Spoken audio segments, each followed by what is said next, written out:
Memutuskan batal memberi bantuan hukum ke Ketua Nonaktif KPK Firly Bahuri, kini Komisi Anti Rasuah juga memutus akses Firly ke Gedung Merah Putih KPK. Hal ini jadi buntut panjang usai Firly tersandung kasus pemerasan mantan Menteri Pertanian Syahrul Yassin Limpo. Pemberhentian sementara bagi Pak Firly itu membawa konsekuensi bahwa beliau berhenti untuk bekerja di lembaga ini sementara. Aktivitas perkantoran tidak perlu dilaksanakan oleh yang bersangkutan di kantor. Langkah tegas ditunjukkan Ketua Sementara KPK Nawawi Pomolango usai dilantik Presiden Joko Widodo. Dalam konferensi pers, Nawawi menegaskan soal pemutusan akses bagi Firly Bahuri ke Gedung Merah Putih KPK. Langkah ini diambil setelah Firly diberhentikan sementara usai resmi jadi tersangka kasus pemerasan Menteri Pertanian Syahrul Yassin Limpo. Firly diminta tak lagi berkantor dan mengambil semua barang miliknya di KPK. Pemberhentian sementara bagi Pak Firly itu membawa konsekuensi bahwa beliau berhenti untuk bekerja di lembaga ini sementara. Aktivitas perkantoran tidak perlu dilaksanakan oleh yang bersangkutan di kantor ini. Kedatangan beliau di kantor ini cukup sebagai kami perlakukan sebagai tamu undangan dan sebagainya. Terlebih lagi bahwa tadi laporan Setpim kepada kami barang-barang inventarisir lain barangkali dari yang bersangkutan masih ada di ruangan yang bersangkutan. Jadi mungkin besok lusa mau diambil, ya prosedurnya dengan masuk melalui depan itu, tidak dalam akses seperti kemarin-kemarin. Tak hanya itu, sebelumnya KPK memastikan tidak akan memberikan bantuan hukum kepada Ketua KPK Nonaktif Firly Bahuri dalam kasus pemerasan. Keputusan ini berdasarkan pada peraturan pemerintah terkait dengan hak, keuangan, kedudukan, protokol, dan perlindungan keamanan pimpinan KPK. Keputusan ini diambil dalam rapat pimpinan bersama pejabat struktural Biro Hukum KPK. Hasil pembahasan, pimpinan KPK sepakat untuk tidak memberikan bantuan hukum terkait penyidikan perkara dugaan tindak pidana korupsi yang sedang berproses di Polda Metro Jaya, begitu ya. Dan tentu ini tadi sudah dibahas, rujukannya ada, yaitu peraturan pemerintah terkait dengan hak keuangan, kedudukan protokol, dan perlindungan keamanan pimpinan KPK. Ada ketentuan di sana bahwa bantuan hukum dan perlindungan keamanan, tadi ada kaitannya dengan pertanyaan dari teman-teman mengenai ajudan tadi ya Mas Niam gitu ya, diberikan terkait dengan pelaksanaan tugas dan wewenang KPK. Mantan Kabar Eskrim Komjen Ito Sumardi menegaskan, status Firly yang bukan lagi Ketua KPK akan lebih memudahkan penyidik dalam proses pemeriksaan hingga penahanan Firly.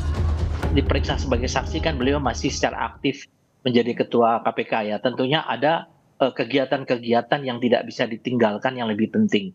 Nah kalau sekarang kan beliau sudah dilepas sebagai orang yang tentunya non-aktif ya, jadi tentunya di sini ketentuan terhadap beliau itu waktunya memang sudah cukup dan mungkin tidak ada alasan lagi kalau misalnya kalau dipanggil itu tidak hadir ya, dan kalau di sini tentunya akan menjadi pertimbangan bagi penyidik Polda Metro Jaya untuk bisa menempatkan seseorang itu di tempat khusus atau istilahnya penahanan yang diatur dalam pasal 1 angka 21 KUHP ya.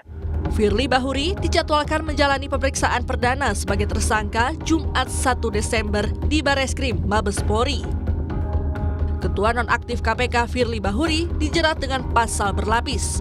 Penyidik menjerat Firly dengan Undang-Undang tentang Pencegahan dan Pemberantasan Tindak Pidana Korupsi, Pasal 12E soal pemerasan, Pasal 12B soal suap, dan Pasal 11 soal gratifikasi.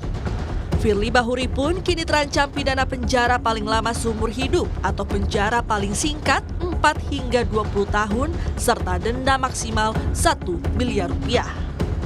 Tim Liputan Kompas TV. Jurnalis Kompas TV Dian Silitonga sudah bersiap di Gedung Merah Putih KPK Jakarta. Selamat siang, Dian. Setelah KPK putus akses untuk Firly dan minta Firly tak lagi berkantor setelah nonaktif setelah jadi tersangka, apakah Firly hari ini terlihat di KPK? Saat ini belum terlihat, Glenis, meskipun memang informasinya pada hari ini Firly Bahuri disebut akan menyambangi Gedung Merah Putih KPK untuk mengemas barang-barang pribadinya yang masih ada di ruang kerja. Nah, hal ini memang linier dengan apa yang disampaikan oleh Ketua KPK sementara Nawawi Pomolango yang usai dilantik menyatakan bahwa Firly Bahuri tak perlu lagi berkantor di KPK. Tentu saja hal ini dilakukan pertama karena status Firly Bahuri sudah nonaktif sebagai pimpinan KPK, nah otomatis juga aksesnya sebagai pimpinan dalam hal keterlibatan penanganan perkara di KPK dan juga pengambilan keputusan ini sudah tidak lagi diberikan atau diputus begitu aksesnya. Nah, jadi kalaupun nanti hari ini Firly jadi mendatangi KPK untuk mengemas barang-barangnya, Firly tak lagi bisa melewati akses pintu pimpinan karena sekali lagi aksesnya sebagai pimpinan ini sudah diputus. Jadi nanti kalau Firly datang, maka prosedurnya akan seperti tamu biasa. Jadi Firly akan datang atau masuk melalui pintu depan Gedung Merah Putih KPK. Nah, pintunya ini tepat berada di belakang saya, Glenis. Jadi nanti Firly setelah masuk ini akan dimintai kartu identitas terlebih dahulu supaya nanti boleh masuk ke ruangan yang dituju, sama seperti tamu yang datang ke gedung KPK pada umumnya. Nah, kemudian juga akses Firly sebagai pimpinan KPK yang diputus juga adalah akses bantuan hukum.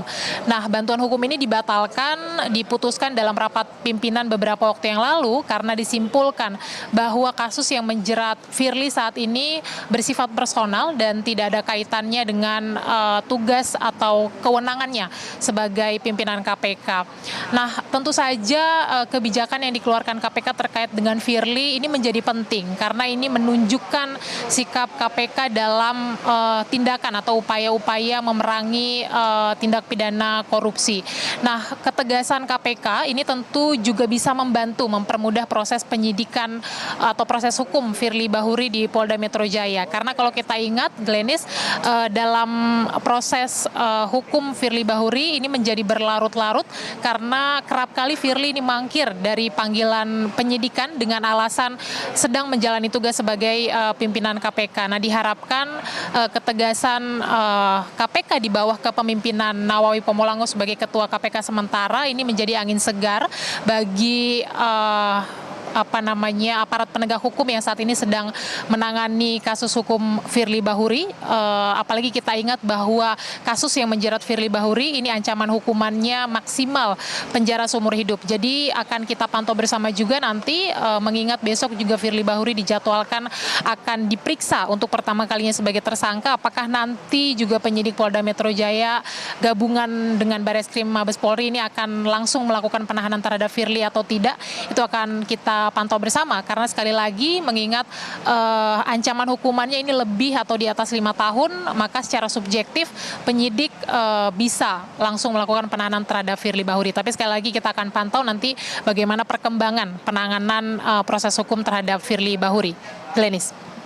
Dian Silitonga, jurnalis Kompas TV, langsung dari Gedung KPK Jakarta.